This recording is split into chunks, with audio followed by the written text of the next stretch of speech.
to the Mind Body Podcast, your rebellious podcast with me, your host, Maria, where it is all about a strong body, calm mind, healing, and fully living. And today we have with us a very special guest, Nikki Fielding. Hello, Nikki. How are you today? Oh, I am doing so wonderful, so blessed and grateful to be here and excited to talk to all of the rebels. Yes, we only invite rebels, so you're in a good crowd, and I think we have a phenomenal guest. I so look forward to getting to know you better and introducing all of the great things that you do as an energetic healer and coach to help people move forward and do better. I do have to say I have been privileged to have experienced your work, and which is how we really connected based on a recommendation. And I'm really fascinated by all that you do. And before we get into all of that juicy stuff, let's get to know you. Give us 3 words that tell us who Nikki is and a little bit of a backstory behind each. All right. So let's say the words are sensitive, loyal, and sovereign. And I would say sensitive is like, that was a lot of my life work as like an empath or super empath, as some people would say, is really understanding and learning to navigate that sensitivity is a superpower and a gift, and all of the energy hygiene practices and self-care that I need to discern what is mine that I'm feeling. If I'm picking up emotions and energy from others in the collective, what is mine? Tools to release all of it and to really stand in that power and know that sensitivity is a gift and it's meant to bless others, but to honor myself in the process.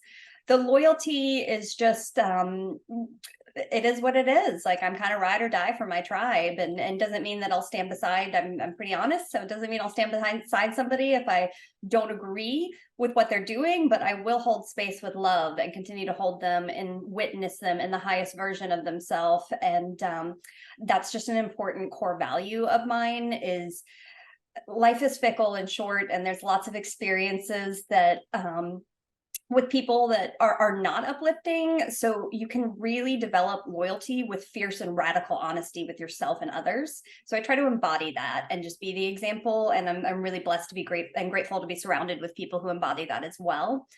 And sovereign is sovereign is about freedom. It's about the process of unlearning who we thought we had to be and all the masks we wear in the society, what it tells us, who we need to show up, and really learning to be one, fiercely and radically honest with myself first and foremost, and courageous enough to put that out in the world, because the world needs each of our truly authentic, vulnerable, and unique voices. They're all meant to be heard. And so just walking that walk. Very interesting. Actually, I was thinking about doing a live later today about being true to yourself. I was talking to somebody and there was a story that's being shared. And I just thought to myself, when you're not being truthful with others and you're not being true to yourself, who does that really hurt the most? And I think sometimes we forget, by trying to preserve an image or a status or the way people look at us so we don't get judged or whatever your reason is, we tend to lose ourselves. And I think the person who gets the most hurt is us. Right? Because we're not standing into our truth, we're not standing into who we are. And we allow the world, which has already shaped us to where we are, to continue shaping us and to take us in directions that may or may not be our direction. Do you have any thoughts about that? Yeah, I mean, mostly that I agree 100% that when we're not true to ourselves, the person we are hurting is ourselves. And on a spiritual level, because a lot of what I do is spiritual coaching and spiritual embodiment work. I'm an embodiment and integration coach for working with sacred medicines. So I would say the other thing that comes through is like, it's truly about our soul and staying aligned with our soul's truth, which you, whoever is you right now, you person listening, you, Maria, your soul is the one that knows. and disrespecting our soul's truth when we act out of alignment or pretend to be some way just because it's more socially acceptable or fits into our family, our religious programming, all of these things that affect all of us, certainly. But when we're acting out of alignment with our core values, it's truly a disservice to our soul and has karmic consequences. And so learning to be brave enough to trust our intuition, our connection to spirit and to the divine, our higher power, and to act in accordance with those principles and values is really what true freedom is. Yeah. I speak a lot about alignment because I work with people on their physical alignment, and also increasing that awareness to know situations, people, things that are happening. Do they feel in alignment with you? And what is your body telling you about those situations, right? Because the body gives you very clear signs once you become aware if something is in alignment or not. And to your point, once you become aware of, like somebody, we had a mindset call and somebody shared, I met with some friends, and after I left, I felt exhausted and like drained. And I was like, interesting choice of words, the experience in your body. What is your body telling you about that experience? So frequently we choose to ignore that because sometimes we don't want to, face the situation. We don't want to make somebody else upset. So we end up again hurting ourselves. Like if we suppress those emotions, if we don't know how to release them, they have eventually health implications for us. Absolutely. Disease is just dis-ease. It's the lack of ease in our body, and we've been conditioned, and especially in Western society, to disregard our vessels and to segment and look at everything as separate from the whole. But the reality is our emotions affect our physical health, vice versa. All of it is intertwined, and learning to, that's ultimately what I teach as an embodiment coach, is not only learning to connect into your body, what is it telling you, but developing the courage to act on that, to trust one's body's wisdom, because these bodies will never leave us wrong. And it is a path and a process to learn to trust it and to let that override, the voices in our head and what we may have been told is acceptable or the right way to do or be. But it's a beautiful practice. It's one that has just transformed my entire reality and my health. And it's one that I love sharing with others. I can completely relate to that, Nikki, because a little bit of my backstory. I was in corporate, and it came a time when, being in that job, and sometimes people are like, did you hate your job? And I'm like, no. But it came a time where it felt out of alignment. I felt it in my body that, walking into that office, doing the stuff that I was doing every day, just there was something out there for me. And I really acted out. I quit my job really based on my intuition, which for many people, they were like, you're crazy, because we're not taught to respect our intuition, to what you said earlier, and trust it. And I want to talk about trust, because have you read the book Trust? Oh, I should know the author name. I'm so terrible with names. Do you know which book I'm talking about? I don't, but I'll go with the concept of and the topic of trust. Trust. And let's talk about trusting ourselves, trusting our intuition, sixth sense, whatever you want to call it, trusting that you'll always be taken care of no matter what. That is a kind of a radical, sometimes people would say crazy thought that happens when you start growing. If you want to call it, start becoming more spiritual. I always say that I don't think it's possible to personally grow without becoming spiritual. That is my thought. What do you have to say about that? Oh, so much. I'd love to share a story just from my own, because I think it's important we share like our mistakes and our lessons and what we learned from. And so when I was 19, it was like a weekend between finals, and we'd just been studying and just needed to like get out and do something other than study, and went to a rock quarry where you could like had a rope and you could swing and land in the water and do all the, just kind of kid fun at 19 years old. And as I stood up on the cliff, I pointed down at a cliff below and said, I don't see how you don't land on that cliff right there. And everybody's like, oh, well, we'll show you, you go this way. One person's like, I like to do it this way. And like, this is how it works. And before I jumped, I was sitting there and staring off in the distance. And one of most of the people I had just met in the last couple of weeks or some that day, but one person I had been to middle school and high school with and had known some of my mystical experiences. So she asked, "What do you see?" And I said, there's a row of white light on the edge of the cliff. It looks like angels, and they all have their hands out like this, saying stop. Ooh, good. And and I just wasn't really raised. This was somebody who had like seen those experiences with me and just knew the truth of it, but still, like, you just feel crazy. Like, that is the problem with society. We live in a society that makes us feel crazy for the gifts of intuition that we are blessed to have. And so I didn't listen to it. The last thing I said was, "I still don't see how you don't land on that cliff right there," shortly before I landed on it and shattered both feet and spent a year in a wheelchair and went on a very, very deep and long-term healing journey. But that brings me back to, I ignored my intuition. It was speaking to me. I felt it. I knew it. I pointed to exactly where I land. I saw it. All of my senses were coming in, because sorry, I'm emotional. That is how divinely loved and supported and protected we are. And yet we will still say, maybe I'm just crazy, like I did at 19. Nobody else sees it. It's just me. And so I love encouraging people, however it comes to you, we can all feel, and with some development of our external senses, some come naturally to others, just like singing. Some comes naturally to some, and others have to really work for it. But really learning to trust our intuition and act on it will never, ever steer you wrong.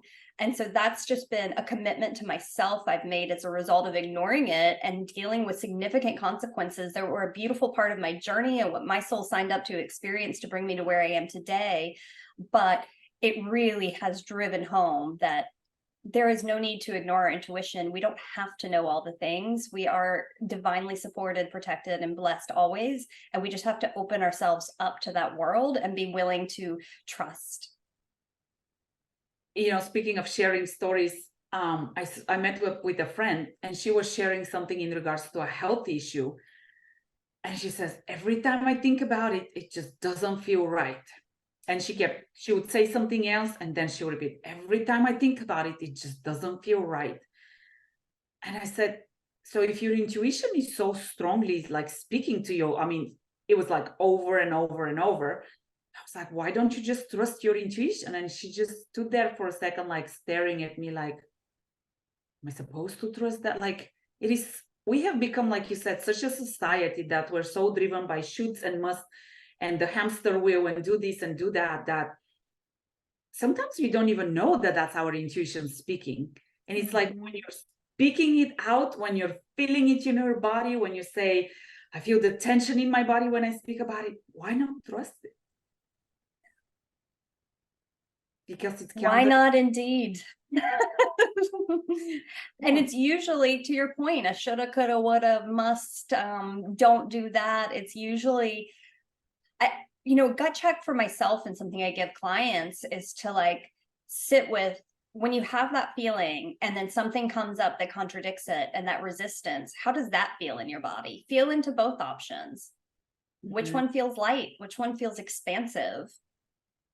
Well, so that's a great point. Let's talk about that. So let's take my case. I was like, okay, you have built career for 20 years, quit it and open your own studio. That is like the craziest thing. And I get it, as common sense, that does not make sense, right?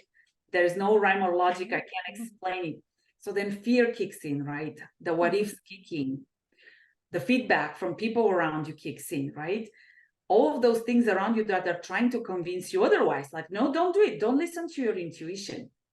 How do you help people go through that? Because it takes balls to trust your intuition in our society. And one thing I always tell people is your intuition will never guide you wrong.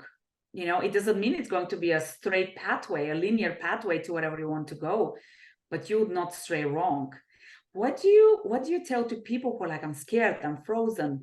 People were saying this, my family is saying this, my friends are saying that. What do you say when you hear resistance like that? I work a lot with embodiment practices, so somatic practices to actually move that resistance energy out of your body so that you can really reach clarity and say, no, this is what my intuition is telling me. So my first step would be sharing with people to, one, breath is an easy one to just share in this format that everybody can come to at any time, like really coming into your body, deepening the breath, getting still, and allowing yourself to like truly just sit with, let the noise go, all of the other voices. What is your soul telling you to? The second and truly most important part is really looking at your limiting beliefs, actually being willing to go into the darkness.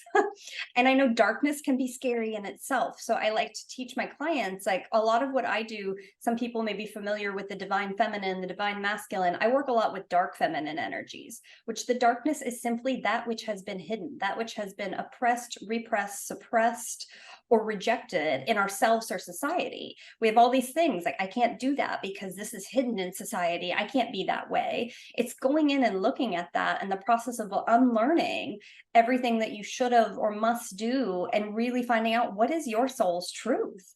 And that takes some deeply introspective, that's the courage. It's not being afraid of what others will think about you. When you're being true to yourself, you truly reach the point you don't care. But there is a process to really inspect your limiting beliefs and rewire it through all kinds of practices. There's so many modalities between NLP, EFT, hypnosis, meditation, plant medicine work. There's so much. It's the process of just being willing to dive in and really look at, what is limiting you? What is that resistance? What is holding you back from your soul's fullest potential so that you can release it and be free? Yeah. I call that quieting within. I call it inner connection. You know, when you quiet this and you're able to drop into what is this, what it is that you're saying.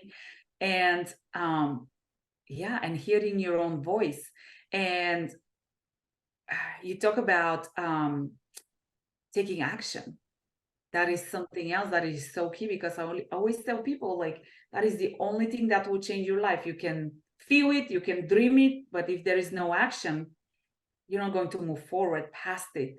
And yeah, to your point, there's so many modalities.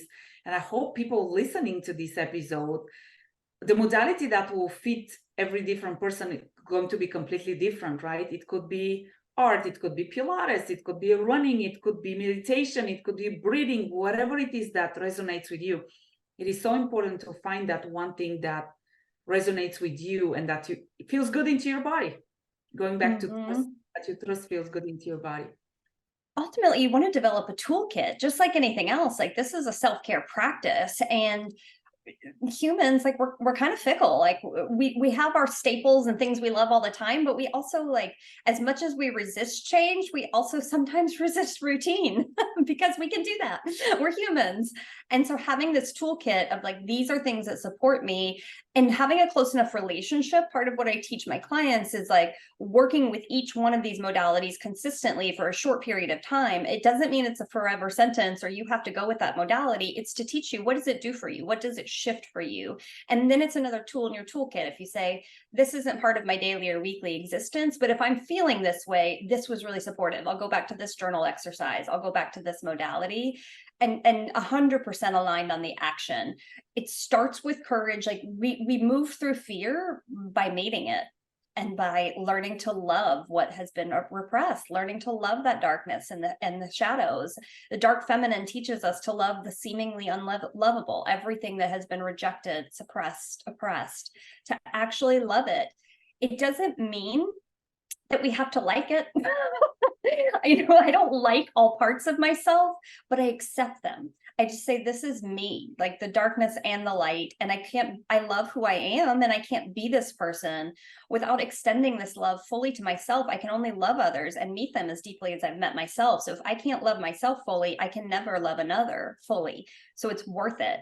But the action is absolutely crucial. Go through, inspect our beliefs, really see what lies beneath the surface. What do we need to transmute and alchemize so we can take the beautiful gifts that lie there? That is where our gifts lies, in the shadows, and we get to keep the gift and come back out. And then we take inspired and aligned action, and that builds trust. That teaches us, my body was right, my intuition is right. I'm actually transforming my physical reality and creating a life I love. And that is what keeps us going and what strengthens that trust and that connection. Yeah, I love what you said, aligned action, because yeah, it's not just any action. Like, I like to use the word intentional as well. Intentional, aligned action, aligned with who you truly are. And you mentioned a couple of times the dark side, and when you hear dark, like, it's like, ooh, scary. it's good to also think of the dark side as something that will liberate you, something that, as scary as it sounds, almost like opening that box and allowing the darkness to get out so that the light can come in. It's a very liberating thing to do. And I think sometimes, like you said, I was talking to a client last week, and I hosted an event, and she came in, she said, "How was your event?" I said, "Oh my gosh, it was so good." I said, "Why did you not come?" And she said, "I am so intrigued by the stuff that you do." But she's like, "I am not ready to like dive into my emotions and all of that stuff." She's like, "I'm just not ready to take that step."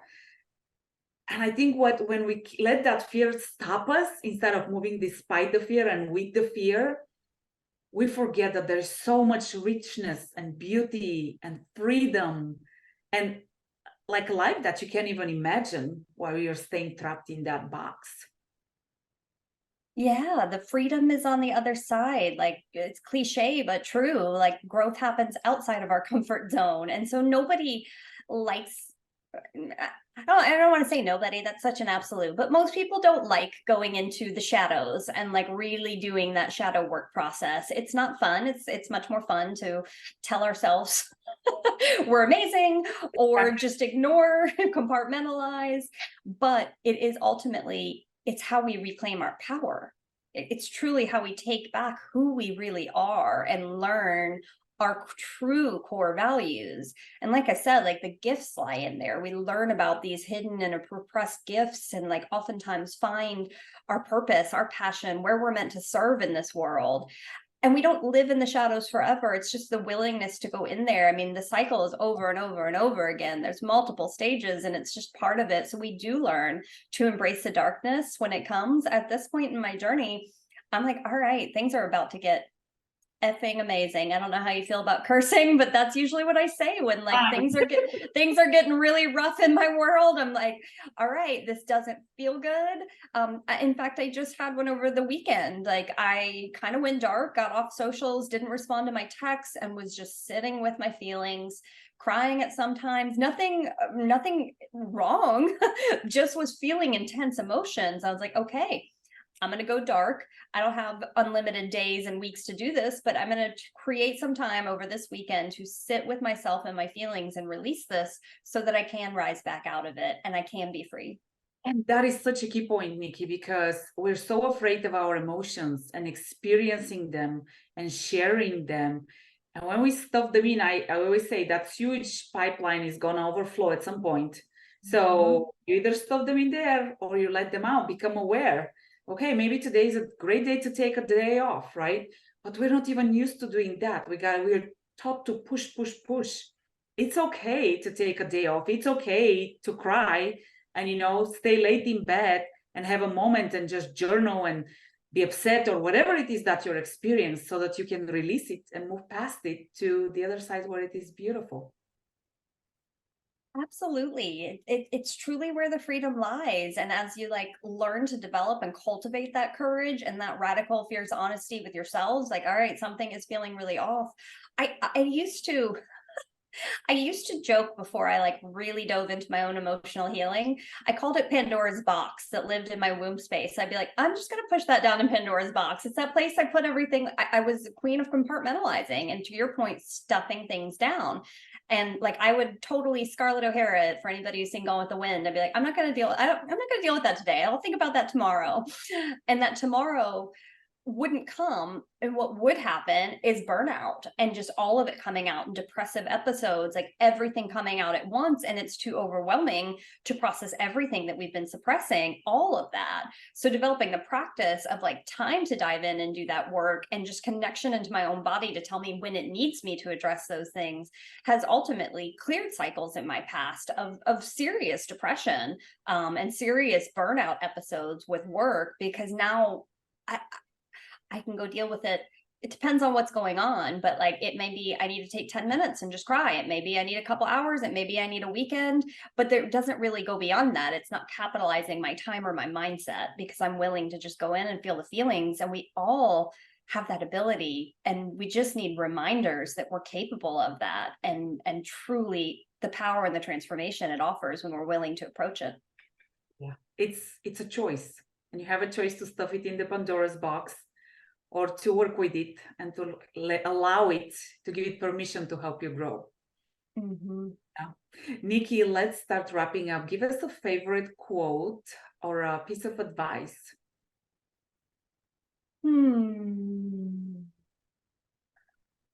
Favorite quote, and I'll try to parlay it into advice, but the quote kind of speaks for itself. One of my favorite quotes is Voltaire. It's, "The art of medicine consists of amusing the patient while nature cures the disease." Oh. And so it is just that powerful. Like, we are blessed to have this beautiful planet, Mother Earth, that provides all of the tools we need to heal ourselves. All we have to do is move towards it and embrace them and find the ones that speak to us. My advice is a little bit separate from that. It's about the power of imagination.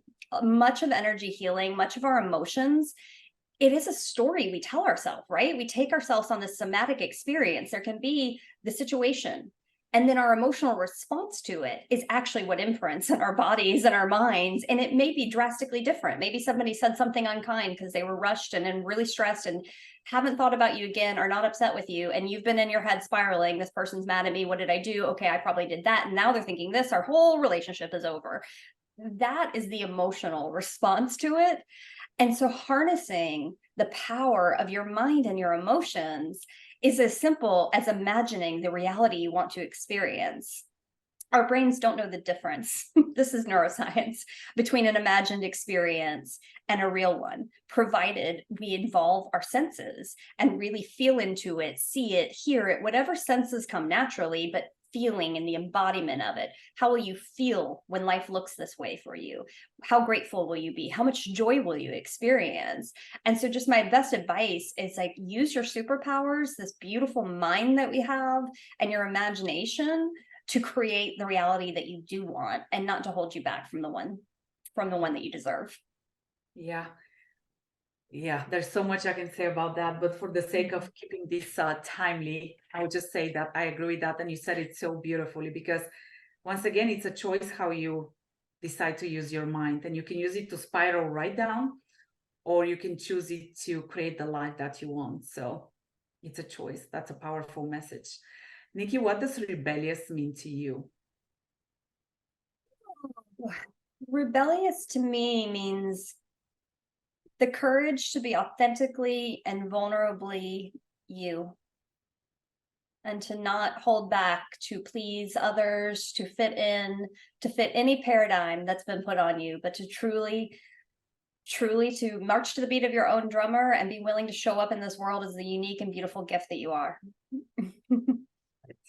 Nikki, where can people follow you, find you, follow your journey? I am on LinkedIn and Facebook, Nikki Fielding, NIKKIFIELDING, Instagram at nfielding03, and website www.nikkifielding.com. Awesome.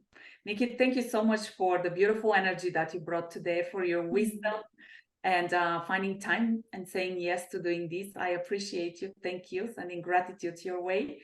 And Rebels, I totally hope you enjoyed this, and I hope you found it inspirational. If any of you are being held back, I really hope you feel inspired. I definitely feel inspired post talking to Nikki to take action towards the life that you want and that life that you desire. If you have any questions, you know what to do. Share them with us. And of course, make sure you stay rebellious. Thank you so much, Nikki, for being here. My pleasure. Thank you for having me, and thank you, Rebels. Can't get enough of those rebellious conversations? Do make sure you subscribe, like, and share with your friends.